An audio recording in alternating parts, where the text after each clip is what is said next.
Texas versus James Madrone. Do I have parties announced for the record for the state?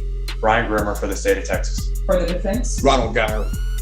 Did you understand you're charged with failure to stop and render aid, serious bodily injury? That's a third-degree felony. The range of punishment is anywhere from 2 to 10 years in prison and up to a $10,000 fine. Did you understand? Yes, Your Honor. Are you proceeding with sentencing? Yes, Judge. All right. Anything to say on behalf of your client? No, Your Honor. James Madden lands in court after a felony hit and run, pretending he forgot the bridge he ran from. His story has more holes than memory, and the judge isn't buying it. This isn't traffic court, real lives were hurt, and she's not here for fiction.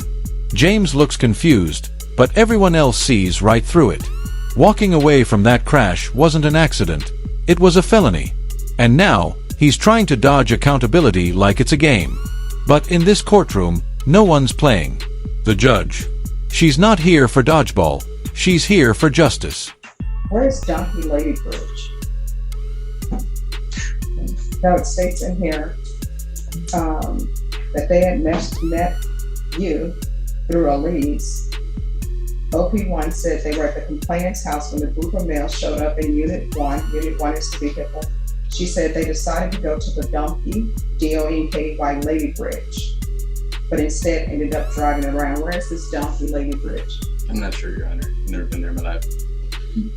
Are you still driving the vehicle? No. How old are you? 21. If you're drug tested today, what are the results going to be? Before you answer no, that you are going to be drug tested today. Don't say yes. Just tell me what you're going to be positive for. Probably, maybe a little bit of marijuana. And what else? That's it. I don't think anything else. What do you do with the rest of your day other than marijuana? I work. Where? I would work at Bohannon's. All right. What do you do at Bohannon's? I'm a dishwasher and help trash the clothes. Right. So you have a car accident and your go-to is to leave. Why would you leave a car accident? Just everybody had left and I just left myself. Well, no, everybody didn't leave because there were two people remaining in the car, trapped, and somebody had to help them out. So why would you leave injured people behind in the vehicle? I was one of those people injured in the car. And then I got out. They held me out. And then I walked home. Everyone left, so I left too, James says, ignoring two people still trapped in the wreck. That's not following, that's fleeing. When asked why he didn't call 911, he shrugs, I was being ignorant. No, that's not ignorance, it's abandonment. That's a felony wrapped in excuses. Real people were hurt, and James just walked away. He didn't freeze, he bailed. This wasn't a mistake. It was a choice. And now, the courtroom is here to remind him that ignorance doesn't erase responsibility. It exposes it. This isn't clueless behavior. It's criminal, and he's about to learn that the hard way. Ignorant. You see, let me just tell you what I know about life or my time on the plane. And I think I can say this because I have more of my life behind me than in front of me. Yes. Is that big things somehow ends up snowballing for young people into bigger things. Number one, there shouldn't have been any speeding. Number two, nobody should have taken any drinks and driven. And number three, if there's an accident, you call somebody.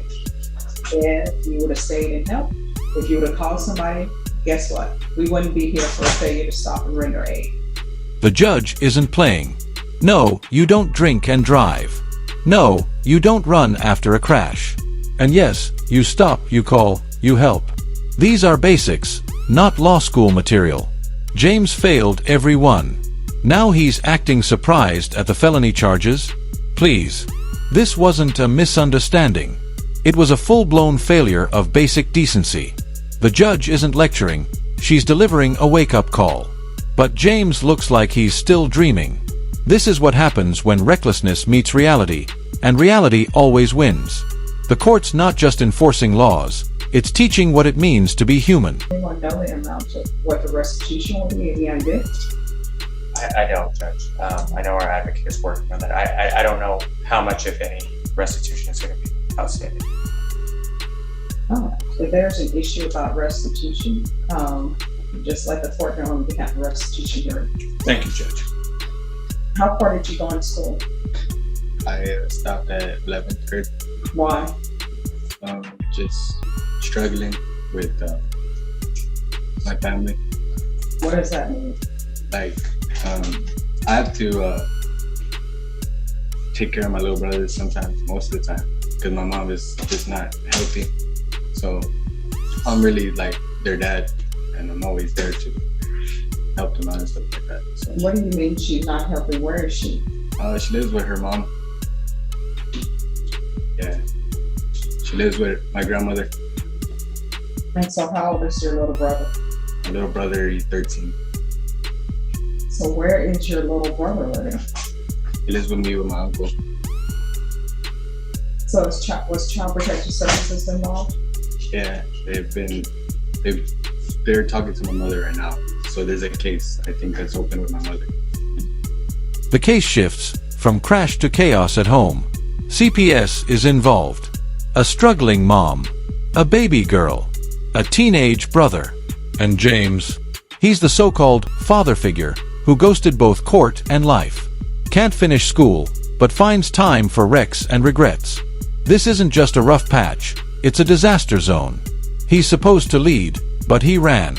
The court isn't just looking at a case, it's staring at a crumbling future. James isn't unlucky, he's irresponsible. And now, every bad choice is on trial.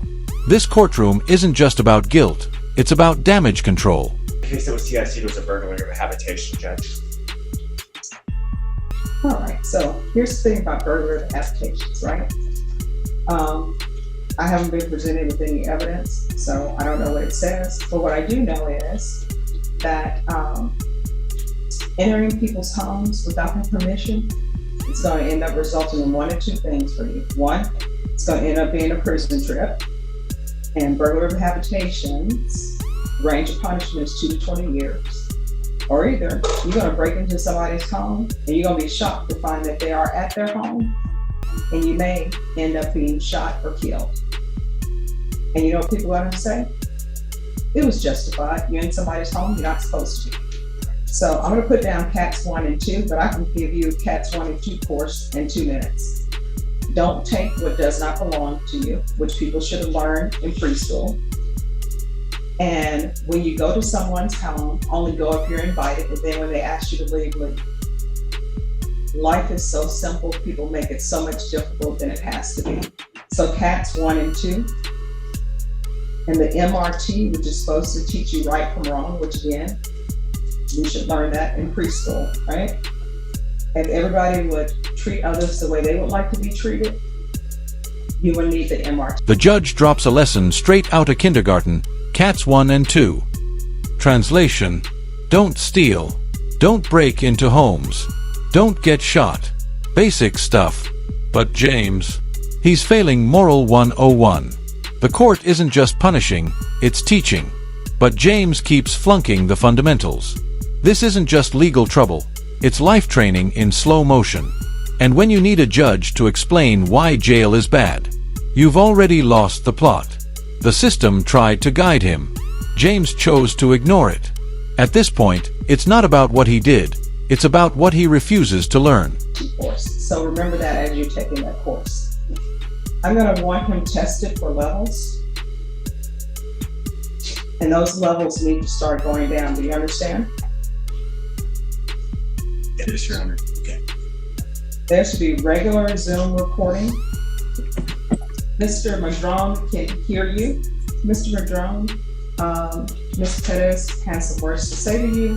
I require that everyone treat everyone with respect, so just listen and internalize what I'm saying. You may proceed.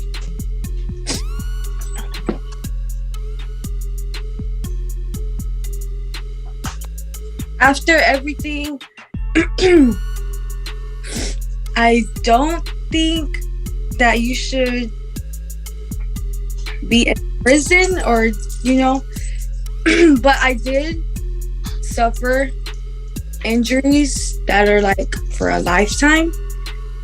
And I just want you to understand that because I did go through all of that, you do deserve to go through some kind of consequence. Did I cut off? Yes, you did.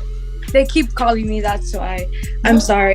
But yeah, that's all I have to say. But I do forgive you. Like, it happened. It's been a long time already, but I just didn't, I hope you just know where I'm coming from, James. All right, thank you so much. Do you all get to speak with her? I don't believe so. We have contact. We can talk to Ms. Perez after this. Thank you, Ms. Perez. Thank you. Thank you. All right, probation will go over conditions with you.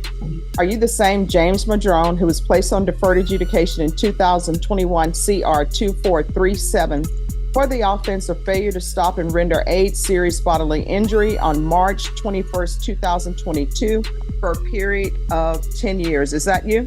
Yes. State. Violated condition number 4.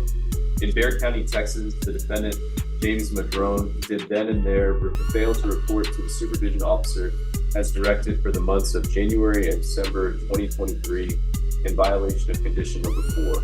How do you plead? Is that true or not true? True, Your Honor. State. Your Honor, we waived the other violations alleged in the motion. No objection. All right. Mr. Madrone, did you understand by pleading true to violation of condition number 4, the court could find it true, grant the motion, find you guilty, and sentence you up to 10 years in the prison and up to a $10,000 fine?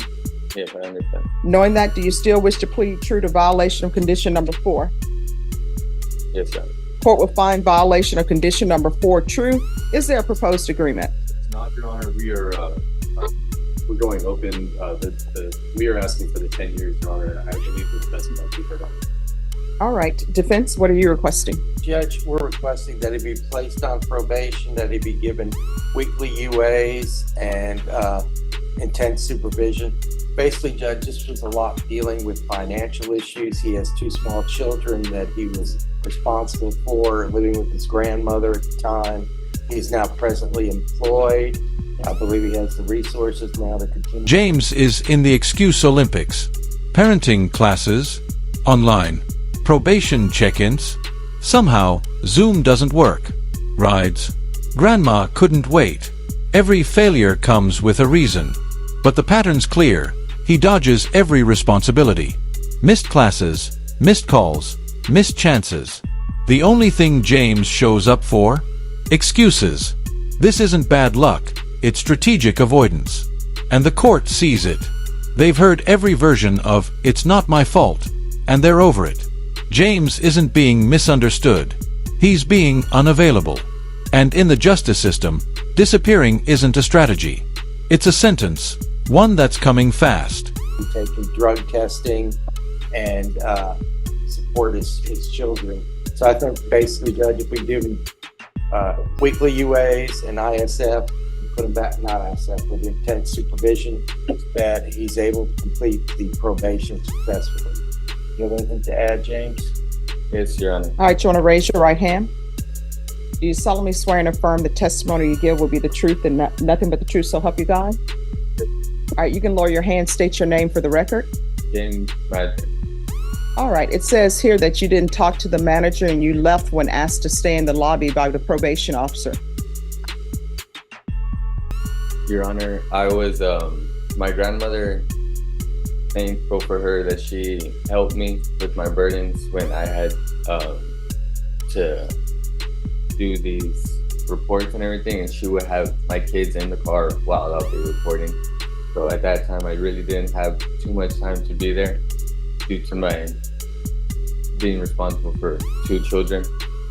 So that was just that at that time. That was it. Okay, that doesn't make sense to me. Your grandmother is helping you with your children. Yes. And how old are your children? 3 and 1.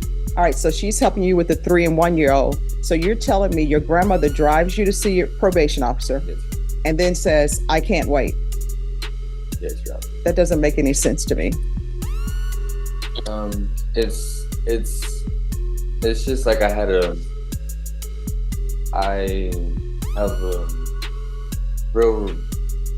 real no support, really none. It's just me out there. All right, so your grandmother is not supporting you. Well, in a way she is. In a way. All right, and then it says that they tried to have virtual meetings with you and you kept rescheduling, and they allowed you to reschedule it and reschedule it and reschedule it.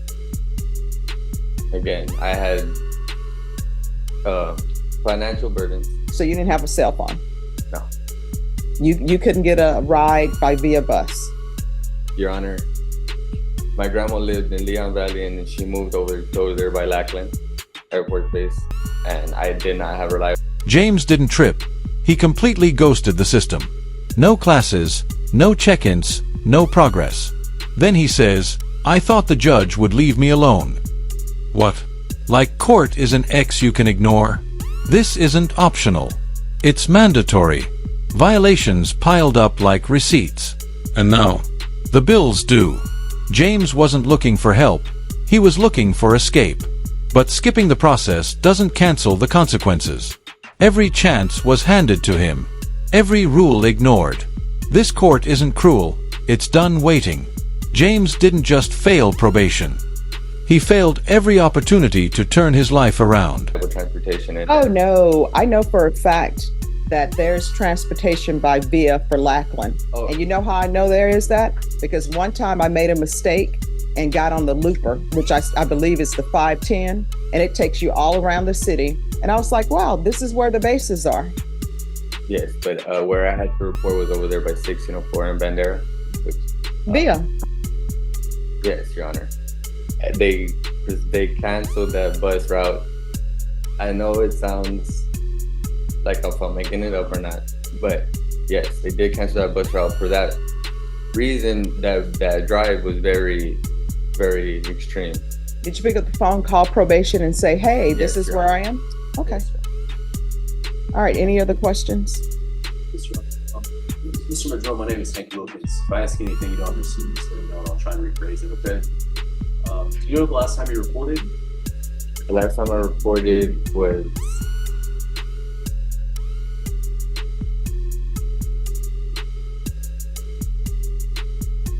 this year? Yes. It was this year? So would you just promise when the probation thinks the last time you reported is November?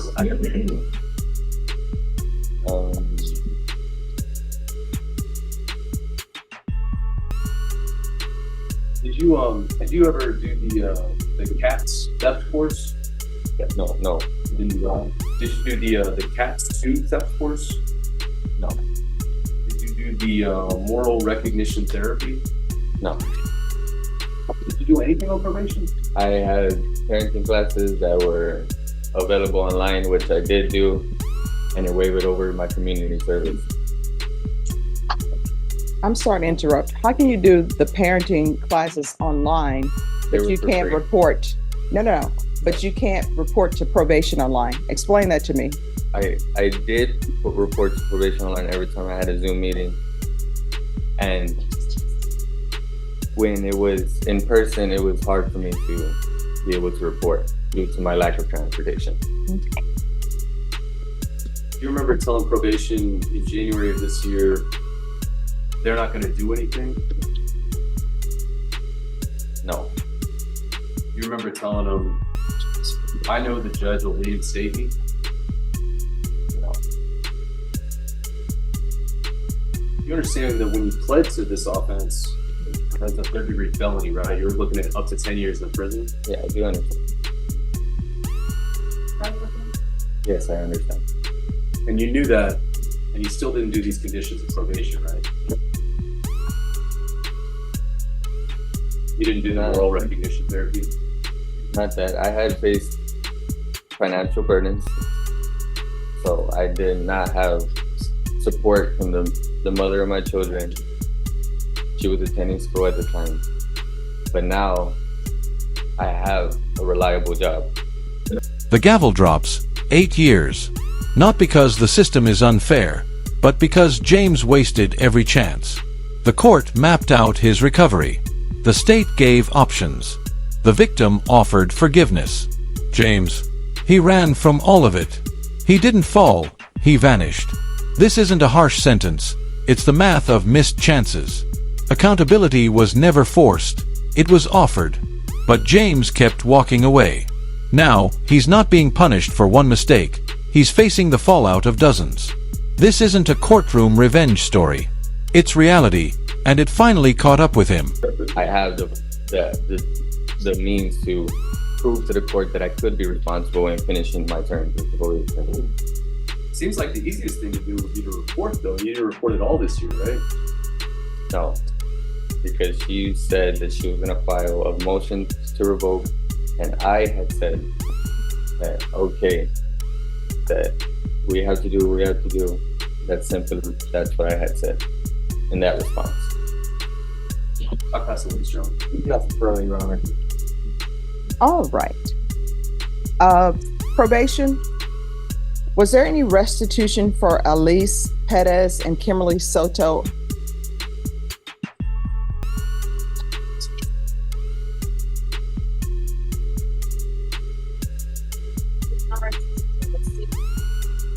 All right. So this is what the court is going to do. The court is going to find violation of condition number 4 true. The court is going to find you guilty. There's to be no unsupervised contact with minors. With regards to punishment, state, what are you requesting? Your Honor, we're asking for the 10 years in prison. This is a third-degree felony. This is a SBI, Your Honor. Some other cases we're taking into consideration in consideration of this plea. The defendant had position. He didn't do much of anything on probation. I was trying to get some more information today. None of the answers are very satisfying. So we're asking for 10 years in prison. Defense, what are you requesting? Judge, I asked that he be sent, continued on probation and sent to ISF for a period of time to get his thoughts together. And be able to get out on the street and be a productive member of society and also a father for his 2 children. All right. Oh, yes. You wanted to add something? May I address the quick? Sure. Yes, I would like to say that I would like to suggest no tolerant probation, where I may be supervising weekly UAs that do not use drugs, and or an outpatient program, intense outpatient program that I can prove to the court where I can be responsible in completing my probation successfully. Okay. All right, this is what the court is going to do. As previously stated, the court is finding violation of condition number 4 true. The court is going to find you guilty. The court will sentence you to 8 years in the prison. There's to be no unsupervised contact with the minors. The court will give you credit for any time served, and the court will request the therapeutic community. Did you review the trial court certification of defendant's rights to appeal with your attorney? Did you understand it, and did you sign it? Yes. All right. You do have a limited right to appeal, and that right to appeal is as it relates to the allegations in the motion, not the fact that you were on deferred adjudication. Do you understand? All right. Good luck to you. We can go off the record. Here's the thing. I can't force them to place you in the therapeutic community. You'll have to request that. And then it's completely up to them whether or not they place you in the therapeutic community. Your Honor, what was the consequence again? Oh, you're going to prison for 8 years. I'm going to prison for 8 years. Yes. And that's the done deal. Yes. Okay. All right. Good luck to you. Okay. 8 years. Not because the system's broken, but because James kept breaking the rules. Repeatedly. This isn't injustice. It's the end result of endless violations. You can't ghost court like it's Tinder and expect no consequences. Every excuse, every mischance, it all led here. Want to weigh in? Was it fair? Too much? Drop your verdict in the comments. And if raw courtroom drama is your thing, hit like, share, and subscribe. Because in this court, the law isn't a game. Excuses don't work. And the only thing more dramatic than justice is the people running from it.